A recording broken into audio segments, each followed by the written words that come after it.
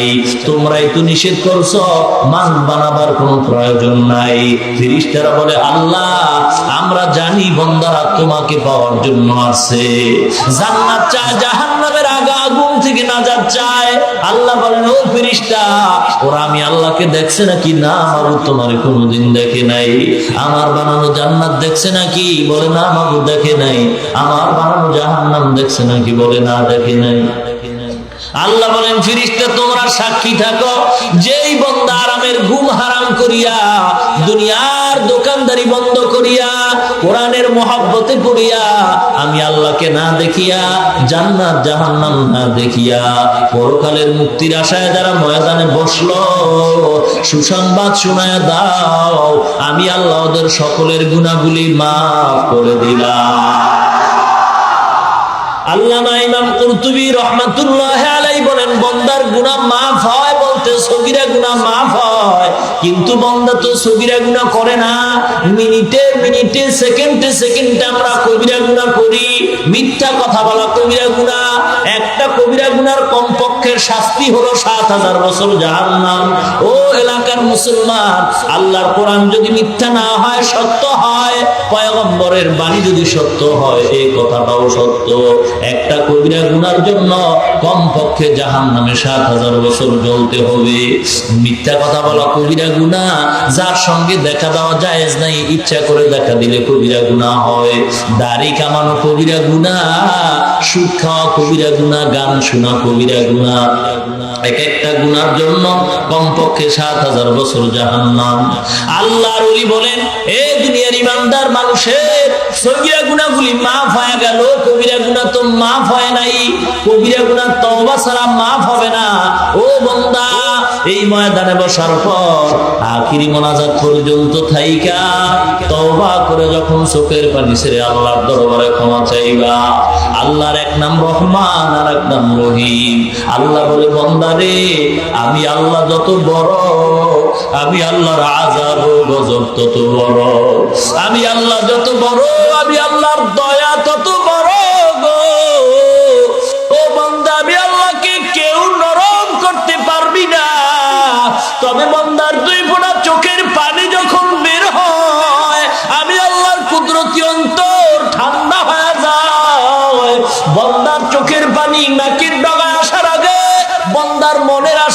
আল্লাহ পূরণ করে দেই।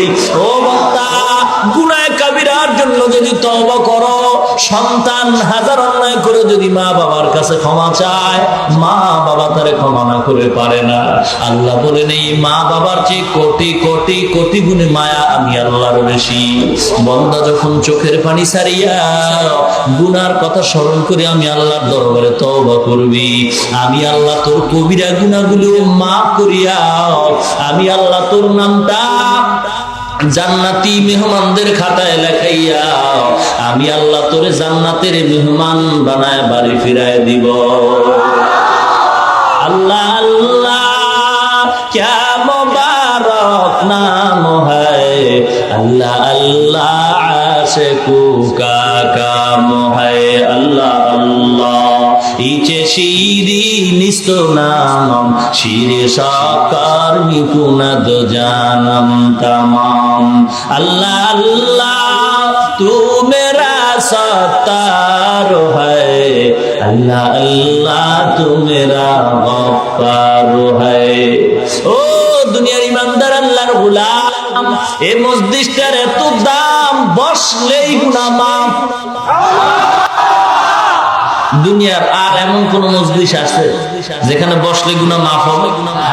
কোরআন ও হাদিসের মজলিসটায় বসলে গুনাহ মাফ হয়। আমরা এখানে কেন বসলাম? আল্লাহর পরিচয় পাওয়ার জন্য। কেন বসলাম? টুপিওয়ালাদের টুপি ছাড়াওয়ালাদের টুপি যেন মাথায় উঠে যায়, কোরআনের বয়ানের মাধ্যমে মানুষ যেন দিনদার হয়, আল্লাহ বলা মানুষ যেন আল্লাহওয়ালা হয়ে যায়। দুঃখ মুসলমান, কি লাভ হবে বারবার ওয়াজ মাহফিল করিয়া? ইসলামের কথা তো আর আপনারা কম জানেন না। তাবলীগ ওয়ালাদের মাধ্যমে দ্বীনের খেদমত করা হয়, পীরের মাধ্যমে দ্বীনের খেদমত করা হয়, জুমার দিন ইমামের মাধ্যমে দ্বীনের বয়ান শোনানো হয়, দৈনিক বারবার কোরআনের মাধ্যমে ওয়াজে বয়ান শোনানো হয়। এর উপর মানুষের ঘরের থেকে টিভির আওয়াজ বন্ধ হয় নাই, দাড়ি কামানেওয়ালার গালে দাড়ি উঠে নাই, সুদখোরের খাতা থেকে সুদখোরের নাম কাটে নাই। ঠিক কিনা? কি লাভ হবে বয়ান করিয়া? ও জামালপুরের মুসলমান গো, সুদের খাতায় নাম লেখাইয়া কিয়ামত পর্যন্ত সিজদা করবা। আল্লাহ পাক রব্বুল আলামিনের কোরআন সত্য না মিথ্যা? আল্লাহ পাক কোরআনে ডাক দিয়ে কয়, ও দুনিয়ার ইমানদার, 1400 বছরের উপরে হয়ে গেল, আজ পর্যন্ত কোরআনের ভুল কেউ বের করতে পারে নাই। আজকে তাকায় দেখো, 10 পৃষ্ঠার আদর্শ লিপি বইয়ের একজন মুখস্থ করা হাফেজ দুনিয়াতে পাইবা না। হিন্দুদের গীতার কোন হাফেজ দুনিয়াতে পাইবা না, তাওরাতের হাফেজ পাইবা না, জবুরের কোন হাফেজ নাই। আর আল্লাহর কোরআনের 30 পারার হাফেজ 8 বছরের বালক কোরআনের শুরু থেকে শেষ পর্যন্ত দাঁড়ায় বলবে একজন নয়, লক্ষ কোটি কোটি হাফেজ কোরআন, পবিত্র কোরআন সিনায় নিয়ে ঘুরতেছে। আল্লাহ বলেন কোরআনের বিরুদ্ধে কেউ আগাইতে গিয়া আগাইতে পারবে না। ঠিক কিনা? আল্লাহ কোরআন শরীফের 114 সূরার দ্বিতীয় সূরা, সবচেয়ে বৃহত্তম সূরা, সূরাতুল বাকারার 275 নাম্বার আয়াত রেকর্ড করে নেন, লিখিয়ে নেন। বাটপারি করলে আল্লাহ পাক সহ্য করবেন না। আল্লাহ কোরআনে কয়, ও সুদখোরের দল, মুনাজাত করবি, তোর মুনাজাত কবুল হবে না।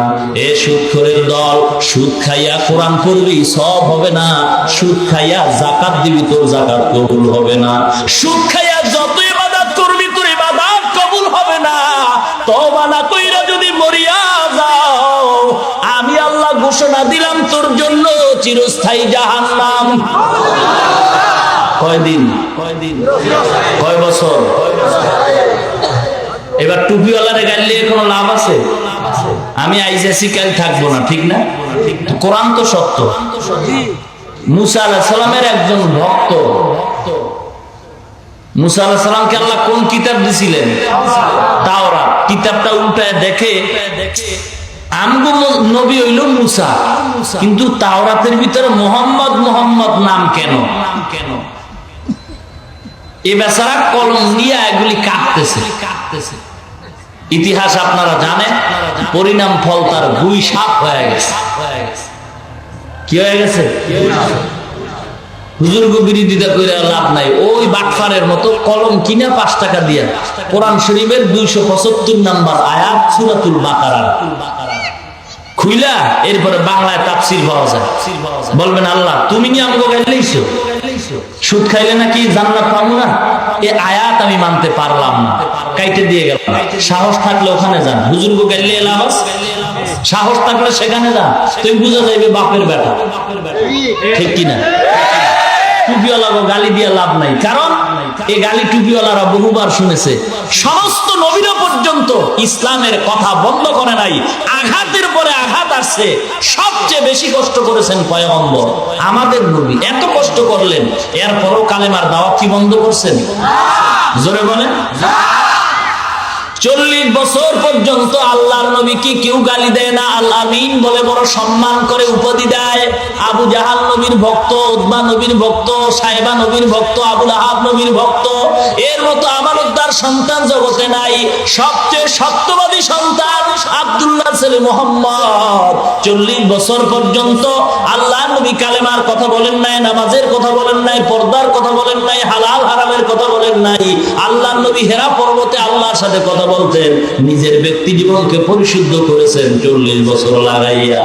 মুসলমান ইমানদার, আল্লাহর নবী শিক্ষা দিতেছে, ও মুসলমান, তোমার ব্যক্তি জীবন পরিশুদ্ধ করার পরে তারপরে তুমি কালেমার দাওয়াত মানুষের দাও। নিজের আমল ঠিক না কইরা মানুষের কালেমার দাওয়াত দেওয়া নবীর আদর্শ নয়। আল্লাহর নবী 40 বছর পর্যন্ত দিনের ধ্যানে মগ্ন হয়। আল্লাহ পাক রব্বুল আলামিন 40 বছরের পরে জিবরিল আমিন কি পাঠাইলেন। বারবার জিবরিল আসেন, এবার কোরআন নিয়ে আসেন, পয়গম্বরকে দাঁড় করাইলেন। আল্লাহর নবীর বুক মোবারকের সাথে জিবরিলের বুক লাগাইয়া চাপ দিলেন আর বলেন ইকরা। নবী বলেন আনা বিকারিন, আমি পড়তে জানি না। জিবরিল আবার চাপ দিলেন, বলেন ইকরা, বলে আমি পড়তে জানি না। জিবরিল তৃতীয়বার চাপ দিয়ে বললেন ইকরা বিসমি রব্বিক। নবীজি বলেন ইকরা বিসমি রব্বিকাল্লাযী খালাক, খালাকাল ইনসানা মিন আলাক, ইকরা ওয়া রাব্বুকাল আকরাম। এক টানে 5 আয়াত পড়লেন। কয় ঘন্টা ক্লাস করছেন? কথা বলেন না। জিবরিলের কাছে নবীজি ঘন্টা ক্লাস করছেন? ক্লাস করছেন? এই যে চাপের সাথে 2 বারে বলেন পারি না, তৃতীয়বারে পারলেন কেন? জিবরিল প্রথম বলছেন পড়েন, দ্বিতীয়বার বলছেন পড়েন, তৃতীয়বার বলছেন পড়েন আপনার প্রভুর নামে। তাহলে এখানে শিক্ষা হয়, ওয়াজ মাহফিল কানসুক করার জায়গা নয়। আল্লাহ শিক্ষা দিলেন প্রভুর নামের পড়া পড়ো, বাকি পড়া বাতিল করো। কার নামে পড়তে হবে? যেই শিক্ষার ভিতরে, যেই পড়ার ভিতরে প্রভুর পরিচয় নাই, সেই পড়া পড়ে মুসলমান কোনদিন লাভ নাই। যেই পড়ার ভিতরে প্রভুর পরিচয় আছে, ওই পড়ার দ্বারা মানুষ আল্লাহকে চিনবে, জান্নাতে যাবে, আল্লাহর মেহমান হবে। পয়গম্বর এবার কোরআন শরীফের আয়াত পড়ে শরীরের ভিতরে কম্পন সৃষ্টি হয়, জ্বর উঠে গেলেন, দৌড়ায় গিয়া ঘরে গিয়া কয় ও খাদিজা কম্বল দিয়া ধরো, আমি আর সহ্য করতে পারি না। আম্মা জান খাদিজাতুল কুবরা রাদিয়াল্লাহু তাআলা আনহা নবীকে কম্বল দিয়া ধরলেন। নবী বলেন ও খাদিজা তুমি আমাকে আঞ্জা করে ধরো। আম্মা জান খাদিজাতুল কুবরা ধরলেন, নবী খাদিজারে নিয়ে কাঁপতেছেন। হঠাৎ খাদিজা কান্তা লাগাইলেন, কম্বলের কাছে লাগাইয়া শুনে পয়গম্বর কম্বলের ভিতরে গুনগুন করে কান্নার আওয়াজ শোনা যায়। খাদিজাতুল কুবরা ডেকে বলে ও পয়গম্বর, আজকে আপনার উপরে কোরআন নাজিল হলো, আপনি কেন কাঁদেন? আমার বুঝতে বাকি নাই, আপনার দুনিয়াতে মা নাই, বাবা নাই, আত্মীয় স্বজন কেউ নাই। আরবের ভিতরে আমাকে সবাই ধনী বলে, আমার মতো সম্পদওয়ালা মানুষ জগতে আর নাই। ও নবী আমি আপনার আছি, 2 জন স্বামী বিদায়ের পরে তৃতীয়বারে আমি আপনাকে গ্রহণ করলাম। ও পয়গম্বর আমার সব সম্পদগুলি আমি আপনার পায়ে কুরবান করে দিলাম। শুধু তাই নয়, নবী আর পর কান্না বন্ধ করেন না। আম্মা জানায় খাদিজাতুল কুবরা বলে নবী এখন আবার কেন কাঁদেন? বুঝতে পেরেছি কোরআন নাজিল হয়ে গেছে, আপনি নতুন নবুয়তের সনদ পাইলেন।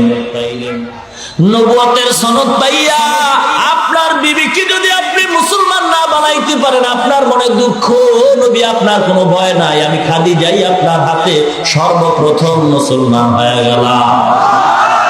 আম্মা জান খাদিজাতুল কুবরা কালেমা পড়ে মুসলমান হয়ে গেল। নবী কম্বল ফালায় দৌড় দিলেন কালেমার দাওয়াত দেওয়ার জন্য। আবু লাহাব উতবা সাহেবারে গিয়ে দাওয়াত দিছে, ও চাচা জানেরা, কালেমার দাওয়াত গ্রহণ করো, এক আল্লাহর ইবাদত করো, নামাজ পড়ো। আমাকে আল্লাহ নবুয়তি দান করছে। আবু জাহেলের চান্দি গরম হয়ে গেছে, উতবা সাহেবার মাথা গরম হয়ে গেছে।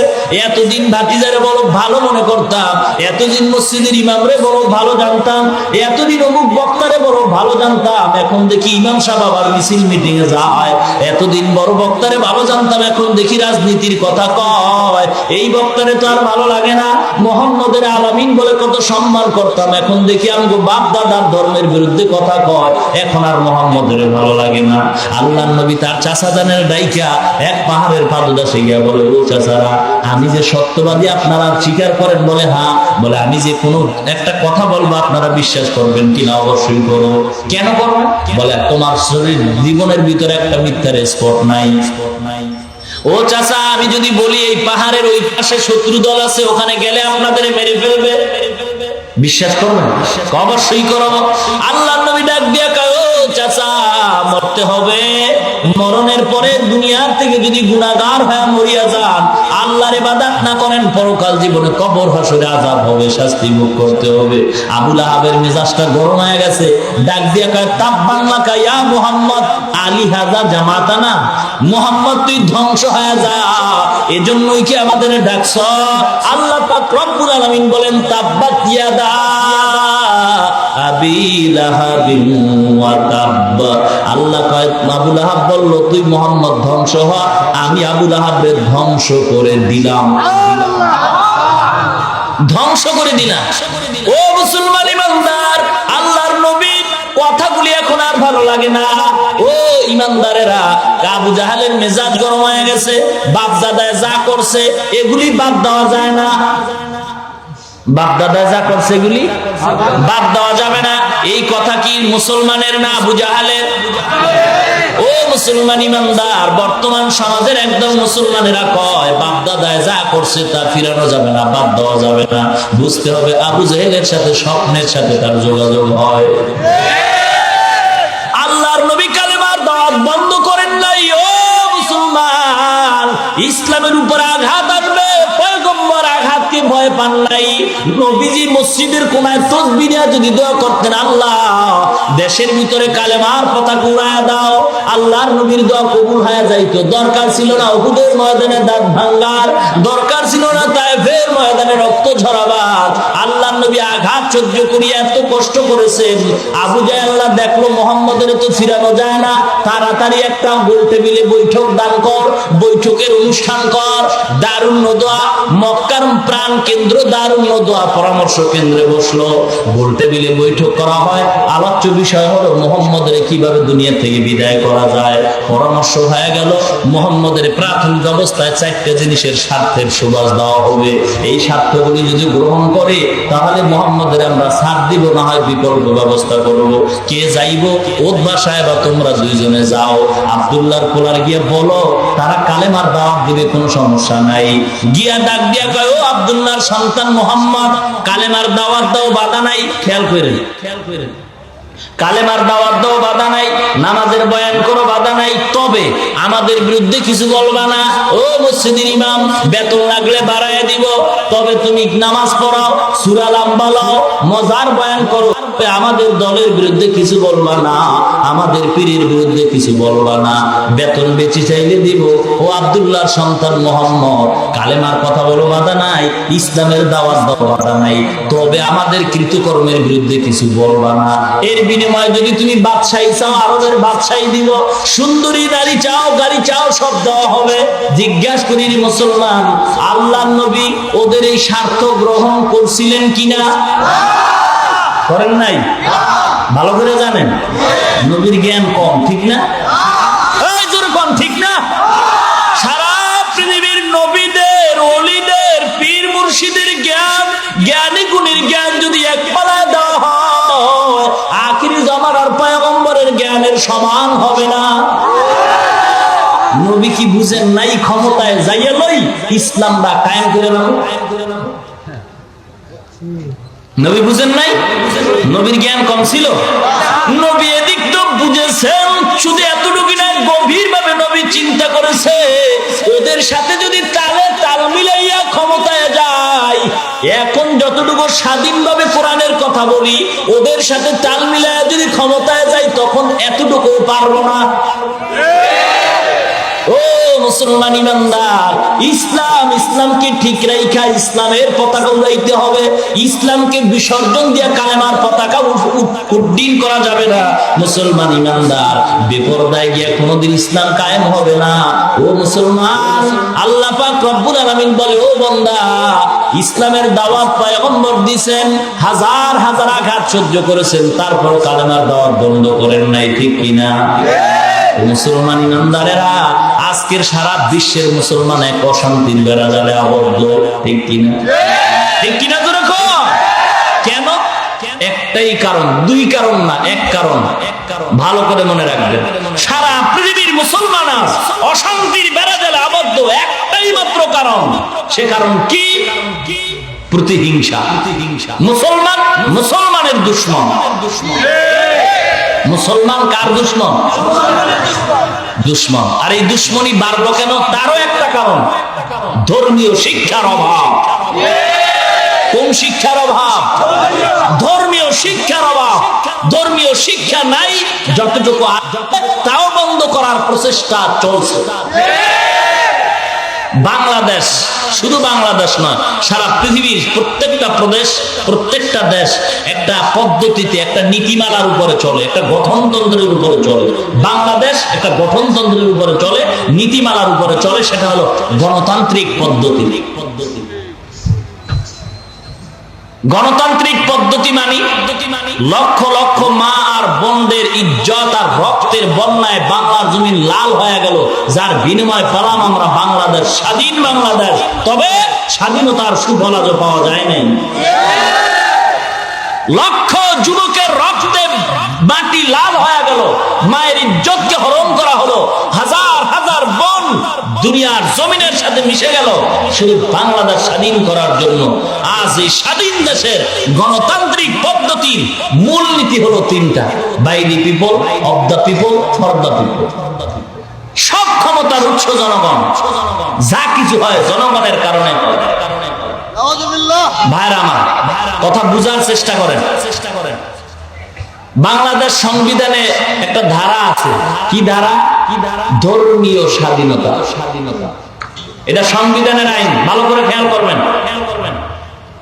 ধর্মীয় স্বাধীনতা, হিন্দু তার ধর্ম পালন করবে, তার ধর্মের উপরে কোনো আঘাত করা যাবে না, এটা তার গণতান্ত্রিক অধিকার।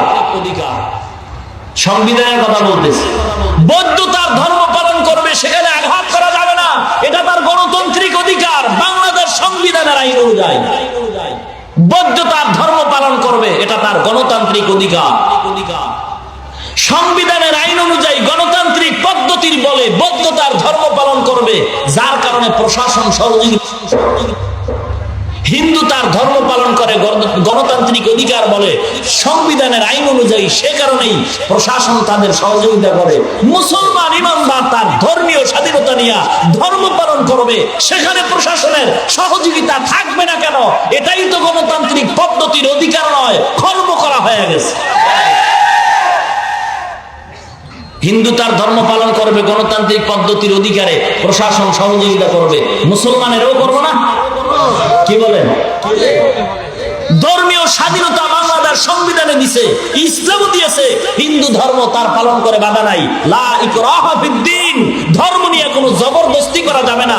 হিন্দু তার ধর্ম পালন করবে, কোনো বাধা নাই। বৌদ্ধ তার ধর্ম পালন করবে, বাধা নাই। খ্রিস্টান তার ধর্ম পালন করবে, বাধা নাই। মুসলমান তার ধর্ম পালন করবে, বাধা নাই। জোর করে ডাক না মেরে কাউকে মুসলমান বানানোর নীতি ইসলামে নাই। বানাইলেও তা সওয়াব হবে না, গুনাহ হবে। তাহলে ধর্মীয় স্বাধীনতা যেমনি ভাবে দেওয়া আছে বাংলাদেশের সংবিধানে, তেমনি ভাবে দেওয়া আছে কোরআনের সংবিধানে, ঠিক কিনা? কিন্তু হিন্দুদের কটাক্ষ করে কোন কথা বলা হয় না, বৌদ্ধরে বলা হয় না, টুপিওয়ালারও বলা হয়। টুপিওয়ালারা হলো সমাজের এক বোঝা, ঠিক কিনা? আজ ইহুদি, খ্রিস্টান, বেঈমান, নাসারার দল মুসলমানের বন্ধুরা দুশমন। ভালো করে বলেন। ওরা নতুন কি কোরআনের বিরোধিতা করে না আজীবন করতেছিল, এখনো করবে, কিয়ামত পর্যন্ত করবে। এটা সত্য কথা, ঠিক না? কিন্তু মুসলমান যে করবে এটা কি সত্য কথা? দুঃখ মুসলমান বাংলাদেশের জমিনে ঢাকার রাজধানীতে দাঁড়াইয়া মুসলমান কোন ইহুদি ভয় পাইয়া মুসলমানের ভিতরে অত্যন্ত ভয়। বাংলাদেশের ভিতরে কোন হিন্দু, কোন বৌদ্ধ, কোন খ্রিস্টান নবীরে গালি দেওয়ার সাহস পায় নাই। বাংলাদেশের ভিতরে দাঁড়াইয়া কোন খ্রিস্টান, ইহুদি, হিন্দু আল্লাহকে গালি দেওয়ার সাহস পায় নাই। পাইছে? অথচ ওরাই তো বিরোধিতা করার কথা, ওরা করে নাই। দুঃখ লাগে রে মুসলমান, আজকের মুসলমানের ঘরে জন্ম নিয়া মুসলমান নামের সাইনবোর্ড লাগাইয়া এরপরে স্লোগান দেয় মুসলমানদের নবী বড় সন্ত্রাসী নবী। মুসলমান হয়ে বলে আল্লাহকে জালিম বলে গালি দেওয়া হয়। মুসলমানের সন্তান পত্রিকায় নবীর ব্যঙ্গ করা হয়, নবীর ছবি মুসলমানের সন্তানের জবান থেকে বের হয়, মুয়াজ্জিনের আযান বেশ্যার আওয়াজের মতো শোনা যায়। মুসলমানের সন্তান বলে 1400 বছর আগের কোরআন পুরান হয়ে গেছে, পাল্টানো দরকার। জোরে জোরে বলেন নাউযুবিল্লাহ।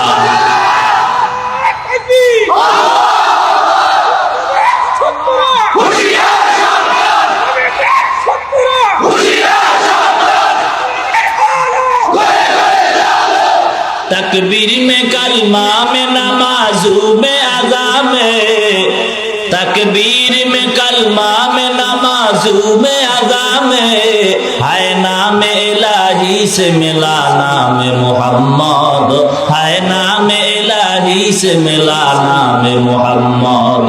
फरमाते हैं आदम के मुझे खुल्द तरी में, लिखा हुआ तू बाप मिला नाम मोहम्मद। महबूब के सल्ले अला नाम मोहम्मद, महबूब के सल्ले अला नाम मोहम्मद। आँखों की जिया दिल की जिला नाम मोहम्मद, आँखों की जिया दिल की जिला नाम मोहम्मद। है मीम में महबूब ये मतलब का इशारा, फिर क्यों ना हो महबूब खुदा नाम मोहम्मद, फिर क्यों ना हो महबूब खुदा नाम मोहम्मद। बेजार হইলেন না? আলোচকের ভালো করে একটা মূলনীতি মনে রাখবেন, আলোচকের আলোচনা, বক্তার বক্তৃতা, ওয়াইজিনের ওয়াজ শুরু থেকে শেষ পর্যন্ত না শুই না ভালো বা মন্দ কোন মন্তব্য করাটাই বোকামি। সেই সুবাদে অনুরোধ থাকবে আমার আলোচনাটাও শেষ পর্যন্ত না শুনে ভালো বা খারাপ কোনো মন্তব্য করবেন না। আলোচনার মাঝে ফাঁকে যদি কোনো কথা আপনার অন্তরে হিট করে বেজারও হবেন না। প্রশ্ন থাকলে পাঠায় দিবেন, লিখিত আকারে বেয়াদবিও করবেন না, অবশ্যই জবাব দেওয়া হবে ইনশাআল্লাহ। কিন্তু আমি চলে যাওয়ার পরে সমালোচনার ঝড় তুলে দিয়ে রাস্তাঘাটে বলেন জামালপুরের 10 মুনাফিকের 1 নম্বরের মুনাফিক হবেন আপনি। বুঝে আসছে কথা? কোরআন হাদিসের কথা যে বলে সে আমাদের বন্ধু, ঠিক কি? রাস্তাঘাটে হাঁটে একদল মানুষ, টাকা নাই পয়সা নাই, মসজিদে চাইরে না দেয় না, ওয়াজ মাহফিলে দেয় না, বারবার হিসাব চা। আসেনি? এমন বাক্তার আছে? তুই নামাজ পড়ো না, রোজা রাখোস না, মসজিদে যাও না, তোর হিসাবের দরকারটা কি? বেয়াদব, ঠিক কিনা? একদল বাক্তার আছে, টুপিওয়ালা দেখলেই চান্দি গরম হয়ে যায়, টুপির ভিতরে গোলমাল। কয়নি? আছে এরকম লোক? থাকলে বললেন, না থাকলে তালে তাল মিলেন না। আছে যারা মনে টুপির ভিতরে গোলমাল, এরা সমাজের 2 নম্বরের ভেজাল। আর একটু টপ লেভেলের বাটপার আছে, কইতাম নি? টপ লেভেলের বাটপার, এর উপরে আর বাটপার নাই। এরা কয় টুপি মাথায় দিলে মাথা গরম হয়। আছে এমনও বাটপার, টুপি মাথায় দিলে কি হয়? আরে কথা বলেন না, আপনারা ভয় পাইতেছেন। পিঠে যারা বেশি ভয় পায় এরা পিঠে জনমের মতো খায়। চাকরির ভয়ে যারা হক কথা বলে না, খোদার কসম ওদের চাকরিও বেশি দিন থাকে না। মাথায় দিলে মাথা কি হয়? সত্য কথা বলতে কোনো বাধা নাই, জিজ্ঞাসা করি উত্তর চাই। টুপি মাথায় দিয়া মাথাটারে গরম কইরা কয়জন টুপিওয়ালা বউ তালাক দিছে? ভালো করে বলেন। টুপি মাথায় দিয়া মাথা গরম কইরা কয়জন টুপিওয়ালা বউ তালাক দিছে? আচ্ছা, তালাকের যত আবল তাবল ভেজাল ঘটে টুপিওয়ালা না টুপি ছাড়া? মাথাটা গরম, চেহারা ভাল্লুকের মতো, চুল থাকে উল্লুকের মতো, ঠিক কিনা? এবার টুপিওয়ালারে খোঁজে, টুপিওয়ালা মাথা ঠিক ছিল না, কি যে আবল তাবল বলে ফেললাম, বউ আছে না গেছে? টুপিওয়ালা কার বউ শেষ, মাথা ফুল গরম। কি টুপিওয়ালা না টুপি ছাড়া? মাথা ঠান্ডা না গরম? এবার কি করবো? ছেলে কথা কয় না, বাপ করলোটা কি? বিবি তো কথাই নাই, সাইজ করুম, অপেক্ষায় থাক। এবার চিন্তা করছে গরমের গরম দিলে নাকি ঠান্ডা। ছেলেরে গিয়া কয় দিঘায় এক প্যাকেট বিড়ি লয়, বিড়ি আই না। এবার নির্জন স্থানে গিয়া বিড়ি টানেন। ব্যাপারটা কি? ও বিড়ি টানেন কেন? টেনশন দূর করি। তাও কোথায়? নীরব, নির্জন, নিস্তব্ধ, নিরিবিল পরিবেশ, ইন্টারন্যাশনাল বাথরুম, ঠিক? সেখানে গিয়া বিড়ি একটার পরে একটা, একটার পরে একটা, কি মজা! পায়খানার গন্ধ আর বিড়ির গন্ধ তার কাছে সমান হয়ে গেছে। মাথা এমনই গরম হয়েছে, নাকের গন্ধ, ঘ্রাণ, শক্তি সব শেষ। বিড়ির গন্ধ টানে না পায়খানার গন্ধ টানে, আল্লাহ জানে। এবার জিজ্ঞাসা করি, যারা বিড়ি পান করে এদের ঠোঁটগুলি গোলাপের পাপড়ির মতো লাল, তাহলে কেমন কালো? পাতিলার তৈরি ফেল। কথা বলেন না কেন? বিড়ি পান করনেওয়ালাদের ঠোঁট যতটুকু কালো, তাদের 50 গুণ কালো হলো কলিজা। আগুনের দোয়া ঢুকতে ঢুকতে কলিজা কালো হয়ে গেছে। 2 নাম্বার কথা, এলাকায় অনেক মহিলারা আছে আতরের ঘ্রাণ সহ্য করতে পারে না। আছে? যেই মহিলা আতরের ঘ্রাণ সহ্য করতে পারে না, সেই মহিলার সামনে বিড়ির গন্ধ নিয়ে যাওয়া তার অধিকার খর্ব করা নয়। কথা বলেন। বিড়ির গন্ধ নিয়ে যাওয়া মহিলার অধিকারের উপরে আঘাত করা নয়। এরা স্লোগান দেয় ইসলাম নাকি মানবাধিকার লঙ্ঘনকারী। ইসলাম মানবাধিকার লঙ্ঘনকারী নয়, ইসলাম হলো মানবাধিকার রক্ষাকারী। ইসলাম এই শরীয়তে ডেকে বলে, হে পুরুষ, তোমার বিড়ির দুর্গন্ধ গন্ধ নিয়ে বিবির কাছে গিয়া তার অধিকারের উপরে আঘাত করিও না, জুলুম করিও না।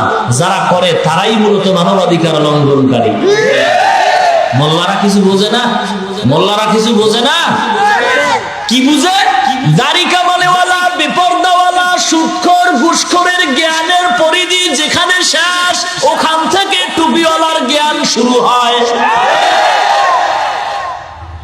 কথা বুঝেন? টুপিওয়ালারা কি জানে না? সব জানে, সব জানে। বুঝেন নাই? বুঝেন নাই? এদেরকে বেইজ্জতি করা কশিন কালো সম্ভব হবে না। কেন? কেন? আল্লাহর 24টা ঘন্টা এদের মাথার উপরে ফিরিস্তারা ছায়া দান করে, রহমত দিতে থাকে। আল্লাহর ফিরিস্তারা বারবার দোয়া করতে থাকে। এ বাংলার জমিনে এমন আল্লাহর ওলি এখনো বেঁচে আছেন যারা ফজরের নামাজ বাংলার জমিনে পড়েন, জোহরের নামাজ গিয়া মক্কায় আদায় করেন। মুসলমান এখনো চিনতে পারো নাই আল্লাহর ওলি কারে কয়? বর্তমান সমাজের মুসলমান আল্লাহর ওলি চিনে যার নামাজ নাই, রোজা নাই, গাঞ্জা খায়, মাথায় জট, গায়ে সালার চট, হাতে আছে গাঞ্জার পট। এর মনে করে এর কাছে গেলে বহুত কিছু পাওয়া যাবে। আছে না নাই? ও জামালপুরের মুসলমান, ও যুবক ভাই গো, এ দুনিয়ায় চিরদিন থাকতে আমিও পারবো না, তুমিও পারবা না। ঈদের ছুটি নিয়ে যখন বাড়িতে রওনা হয়, ছুটি পাইয়া বাড়িতে মায়ের কাছে মোবাইল দিয়ে কয়, ও মা, বাড়িতে আসতেছি গো মা গো, ভয় নাই, ঈদের বাজার করবা না?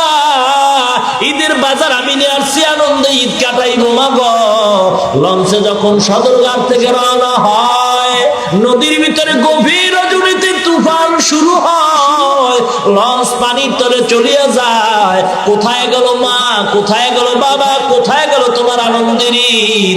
আল্লাহ পাক বলে, বান্দা, কত মানুষ বাসের তলে পড়ে মারা যায়, কত মানুষ হুন্ডার তলে পরে মারা যায়, কত মানুষ পানিতে লঞ্চে ডুবিয়ে মারা যায়, কত মানুষ ঘুমে করে মারা যায়। ও মুসলমান, দুনিয়া চিরদিনের থাকার জায়গা নয়। আল্লাহ পাক বলেন, বান্দা তোরে আমি বাজার করার জন্য পাঠাই নাই, আমি আল্লাহ তোরে খানা খাওয়ার জন্য পাঠাই নাই, আমি আল্লাহ তোরে ঘুমানোর জন্য পাঠাই নাই, আমি আল্লাহ বিয়া করার জন্য পাঠাই নাই। আমি আল্লাহ কেন পাঠাইছি জানো?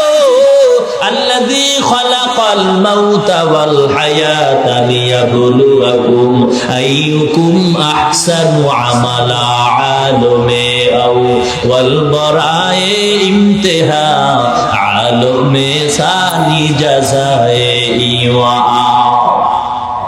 ও মুসলমান ইমানদার, আল্লাহ পাক রব্বুল আলামিন বলে, ও বান্দা তোকে আমি পাঠাইলাম পরীক্ষা দেওয়ার জন্য। কিসের পরীক্ষা? আমলের পরীক্ষা। আমল মানে কাজ। কাজ ভালো হতে পারে, খারাপও হতে পারে। আমি আল্লাহ তোরে খারাপ ও ভালো কাজ করার স্বাধীনতা দিয়ে দুনিয়াতে পাঠাইলাম। পরীক্ষার্থীরা পরীক্ষার হলে যখন ঢুকে, প্রশ্নের উত্তর একদম সঠিক লাগে, কেউ ব্যাঠিক লেখে। পরীক্ষক যারা, তারা সময় 3 ঘন্টা সমানভাবে সবাইকে দেয়। যারা উত্তর ব্যাঠিক লেখে, এদের সময় কমায় দেওয়া হয় না, এদের বাধা দেওয়া হয় না। বাধা দিলে পরীক্ষার হলের মান থাকে না।